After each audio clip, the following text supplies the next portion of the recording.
اعوذ باللہ من الشیطان الرجیم پناہ مانگتا ہوں میں اللہ کی شیطان مردود سے۔ یا ایہا الذین آمنوا لا تلہکم اموالکم ولا اولادکم عن ذکر اللہ ومن يفعل ذلك فأولئک هم الخاسرون۔ اے ایمان والو، تمہاری دولت اور تمہاری اولاد تمہیں اللہ کی یاد سے غافل نہ کرنے پائیں، اور جو لوگ ایسا کریں گے وہ بڑے گھاٹے کا سودا کرنے والے ہوں گے۔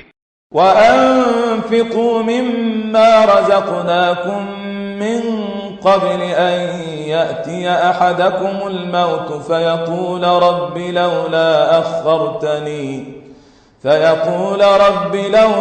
أَخَّرْتَنِي إِلَى أَجَلٍ قَرِيبٍ فَأَصَّدَّقَ وَأَكُن مِّنَ الصَّالِحِينَ۔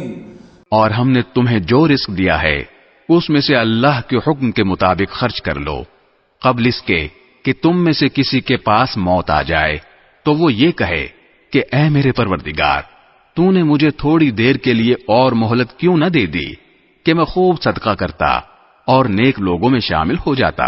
وَلَن يُؤَخِّرَ اللَّهُ نَفْسًا إِذَا جَاءَ أَجَلُهَا وَاللَّهُ خَبِيرٌ بِمَا تَعْمَلُونَ۔